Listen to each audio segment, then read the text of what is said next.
This is the beginning of Usal Road. This is what everyone has been wondering about. I'm a beginner, intermediate off-road rider. I'm certainly not the best. I'm definitely an intermediate street rider. This is my R1200GS. I think everyone also wants to know if people can do it with a big bike on this road. So we shall see. I'm going to take the financial risk for the rest of you guys.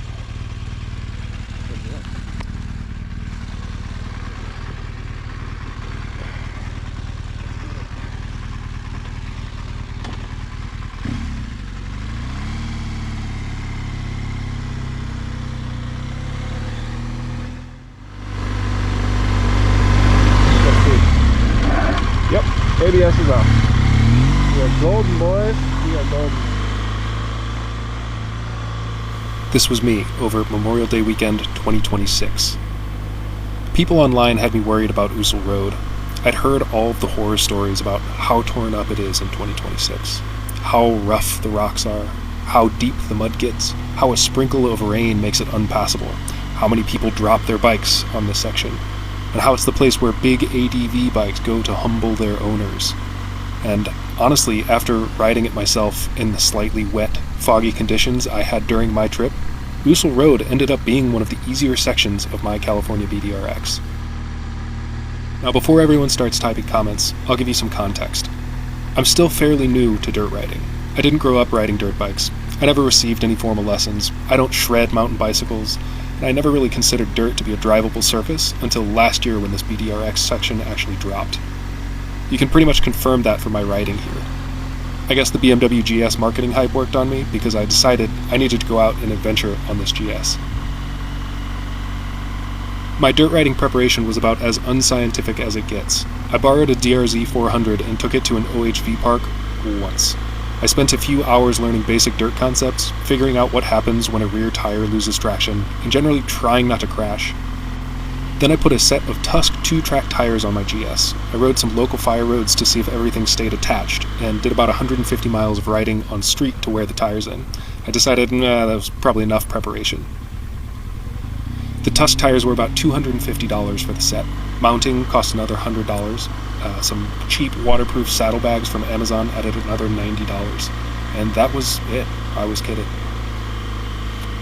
The funny thing is, everyone told me that the GS was the wrong bike. My good friend said that I couldn't pay him to take that heifer on a dirt trip.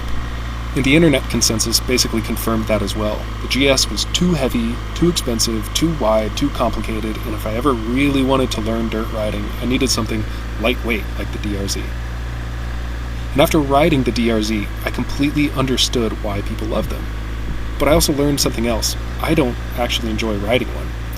I'm 6'3" with long legs, and the DRZ is just, I don't know, it doesn't fit me very well. The seat feels low, the bars are too low when standing.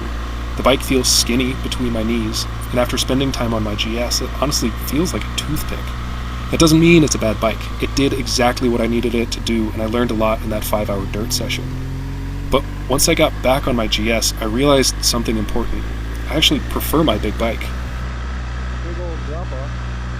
The GS fits me extremely well. The ergonomics work for my height, the riding position feels natural, and after spending time on dirt with it now, I realized that for me personally, the size and weight isn't a huge disadvantage as everyone claims it is.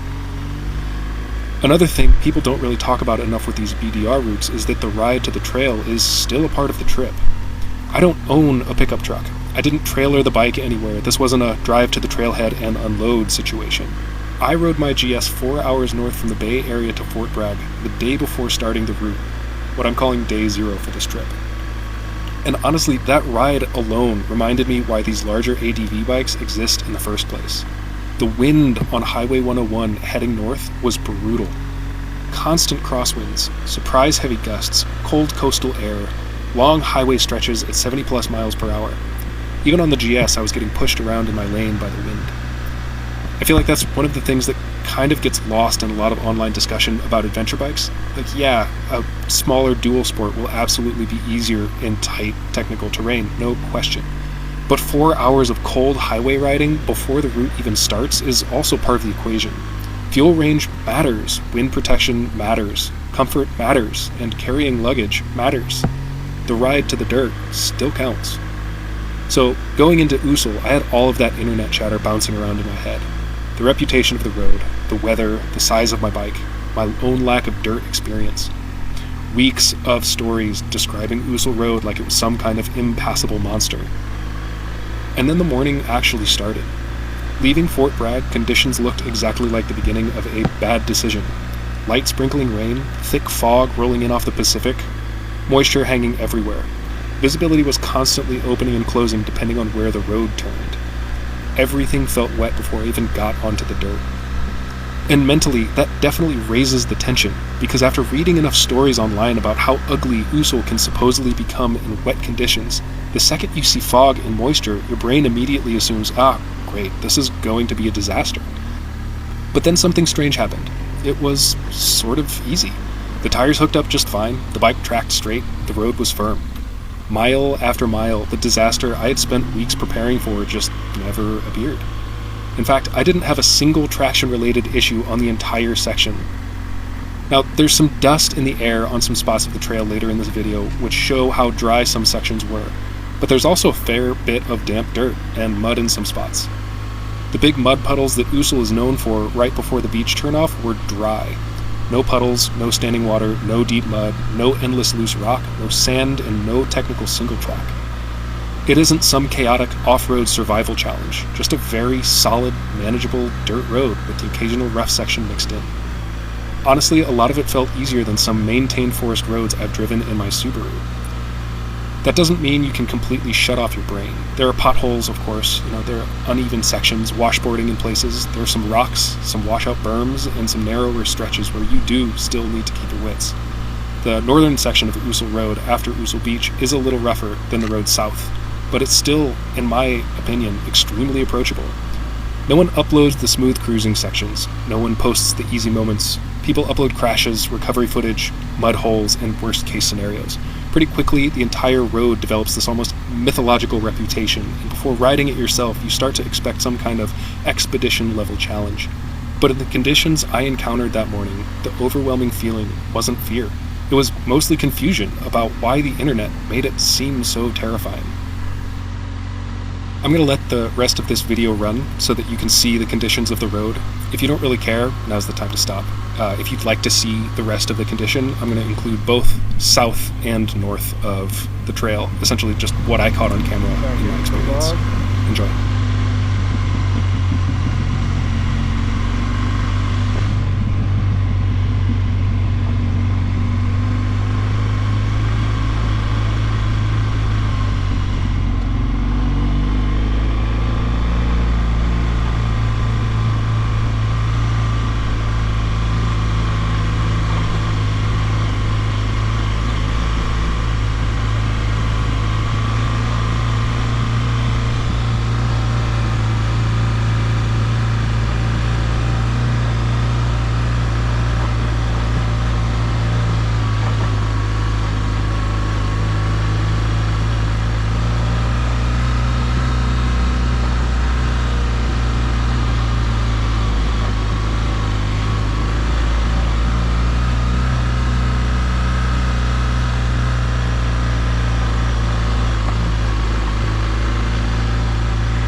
foggy day. It's a very foggy day. I don't think I'm going to get the big Usal Road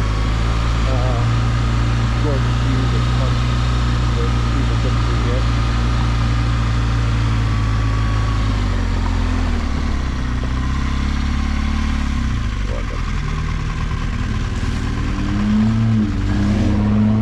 Didn't look too muddy. That's good.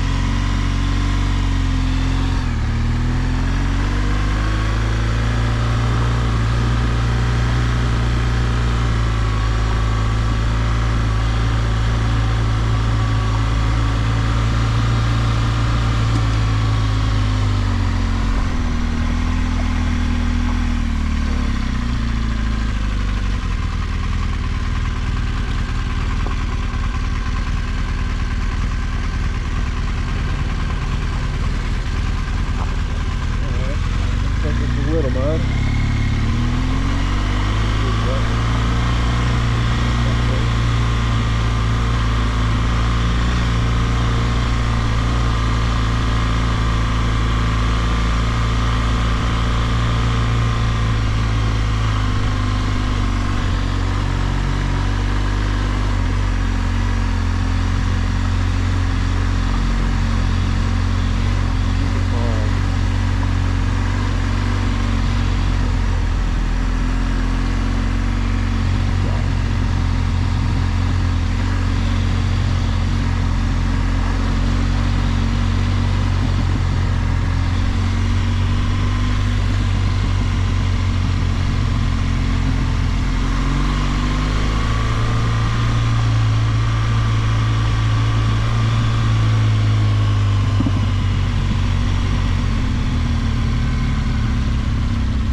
Probably like the ocean over there. Somewhere.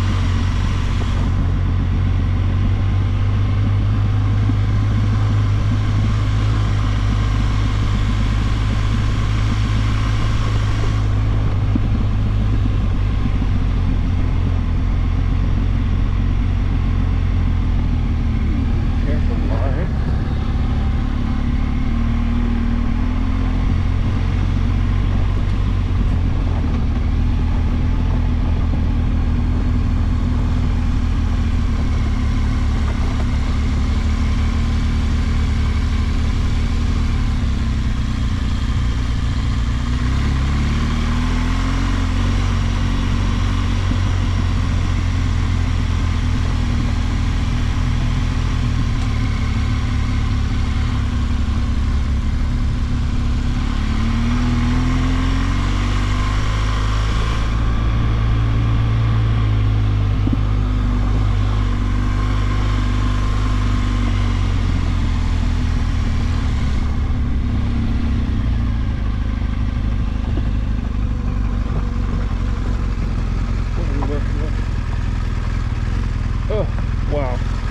Damn, it looks hopping. I don't know if the camera was high enough, but there were all sorts of people down there camping out. It's Memorial Day weekend. It looks like people are celebrating.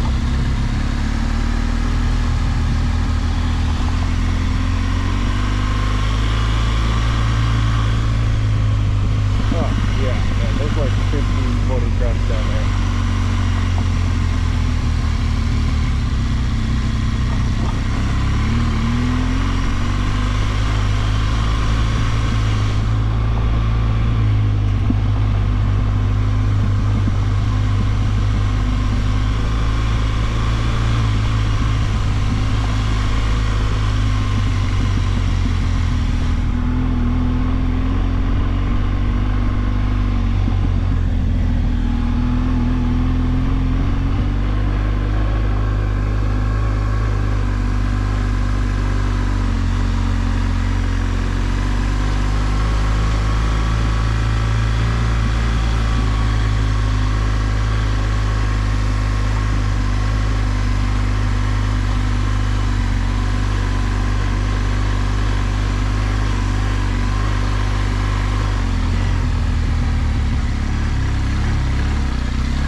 Very dry.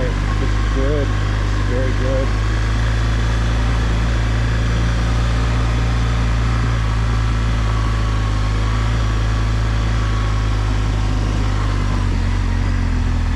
Oh, hell yeah. This is easy. Well, maybe I'm not going to say that yet. Momentum is your friend, buddy. Yes, we are through. Gorgeous.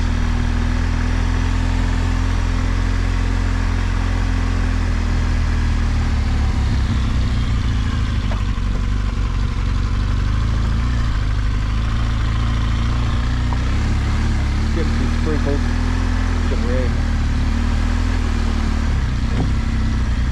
Come on, dog.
Baby. Not bad at all.